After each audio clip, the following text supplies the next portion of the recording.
Today's video is sponsored by Finimize.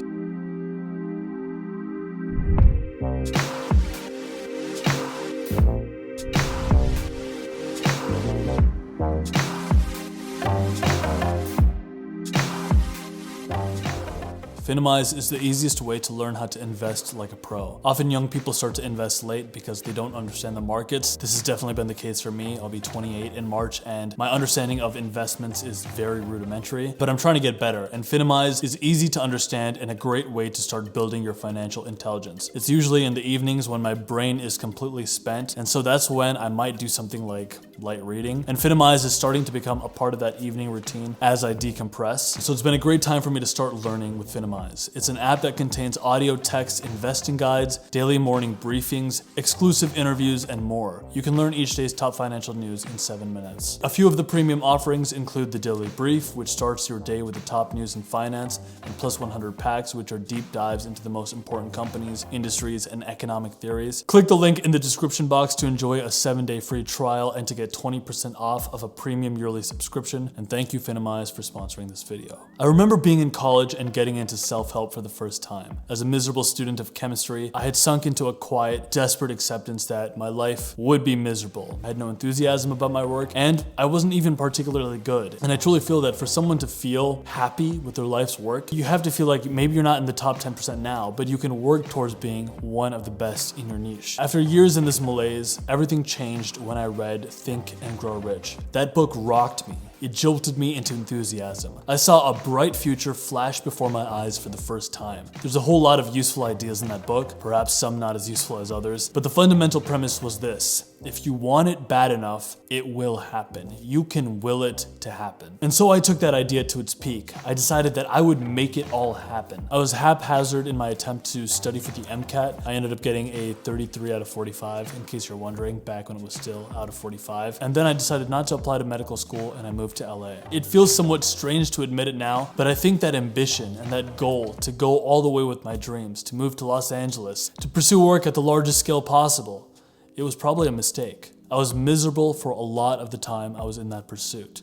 And this was kind of a dastardly feeling because I was just as miserable studying chemistry, and then when I started chasing my dreams, I was still miserable, or perhaps even more miserable. Part of the reason for this is because deep down, I didn't feel worthy of it. There's this notion that the majority of things in our self-image actually come from the depths of our subconscious. So if your subconscious is identifying you as a certain thing, you will actually do everything you can to maintain that image. And if your external circumstances start to change from that image, then you'll do things to try to sabotage yourself, to bring yourself back to your baseline. The example that's mentioned in all these books, like The Power of Your Subconscious Mind, is when people win the lottery. Their subconscious mind has them at a certain level of internal wealth, and so if they made a bunch of money that they didn't feel like they deserved, they would do what they could, consciously or unconsciously, to get rid of it. And consequently, if you're a person who's used to making a certain salary, let's say you're used to making 6 figures, and somehow you lose a lot of money, you get laid off, because your internal self-image is of a certain net worth, you would find yourself working harder, strategizing, making moves in order to get back into that income that you actually identify with, that you feel comfortable with. And so our internal temperature with what we think we're capable of doing or what we're worthy of really affects our relationship with our work. I haven't brought up this example in a while, but 3 years ago, in the summer of 2017,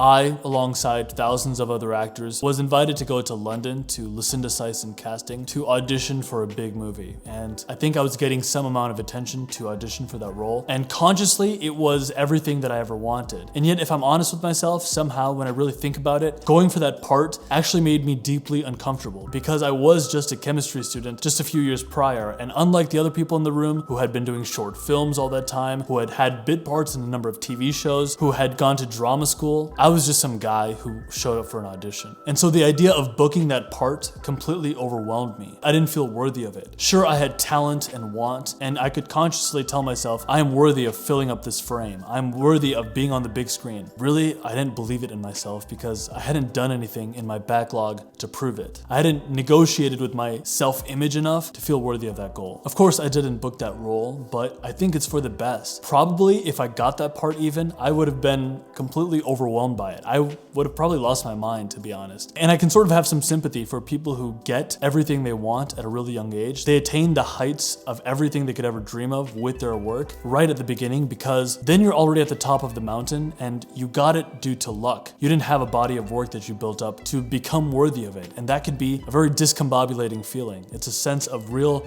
uncertainty and dread, because the foundations of your work, the foundations of what got you to where you are today, is incredibly shaky. The path that I set myself on after failing that audition was actually perfect for me, and I got on it completely unknowingly, which is to start making YouTube videos. Because through this medium, I have unknowingly built up a body of work and a capacity to handle attention. Now granted, even when a video really succeeds on my channel, maybe it gets around 100,000 views. And compared to the upper echelons of Hollywood or big blockbuster movies, 100,000 views is nothing. 100,000 views on some whatever silly parody video. It doesn't mean anything compared to the millions of eyeballs in a big budget movie or all that advertising money that is attached to it. But it's not nothing. In fact, I can remember when I first started making videos, a video of mine just slowly trickled up to 30,000 views. And I remember looking at that number thinking, it feels like too much. Too many people have seen this video. That's too much attention for me.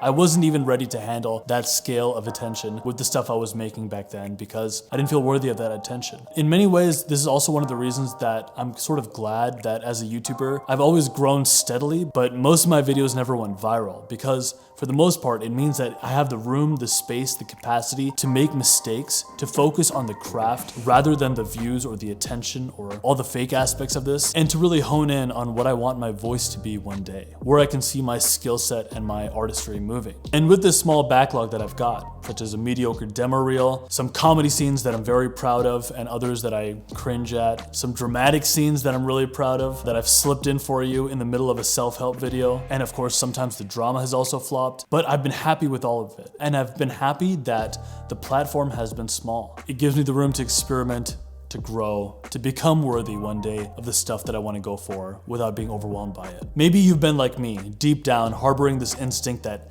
damn it, I want to take it all the way. I want to be the guy who's like the #1 in the world at this thing. I want to be the top dog in the whole damn enterprise. And to be fair, I don't think it's wrong to try to set that goal. But more importantly, you have to consider the fact that you still have to live life between now and that moment. And when that moment comes, you deep down have to really feel worthy of it. Otherwise, you will be miserable. Otherwise, you will feel uncertain and like a phony. And if you obsess over hitting your 1% target, even if you get it, it would have meant that you spent your entire life just thinking about one future instant, instead of enjoying the craft, enjoying the process, enjoying today, and living life well today. What I enjoy about where I'm at right now is that everything is within my control. I have the opportunity to get incrementally better, to write, to learn, to experiment. And luckily the community around this channel, all of you, are very forgiving for the most part. If I want to experiment, do weird things, try sketches that flop, you all will support it. And for the most part, you show up to the next video, even if the last one was kind of bizarre, which I can't thank you enough for. Of course, I can say all this, but the truth is I'm still thinking about that future instant, that moment where I can say, you know what, we are gonna go to Ireland and we're gonna shoot our movie there, and God willing, it's gonna be on a red camera. It's gonna be on an Arri Alexa. It's gonna be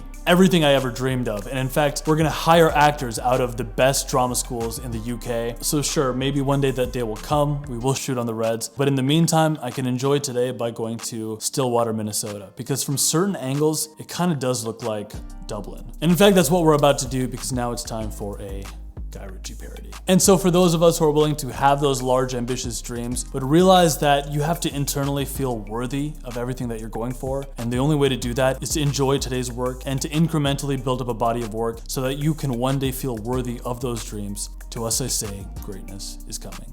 Cheers.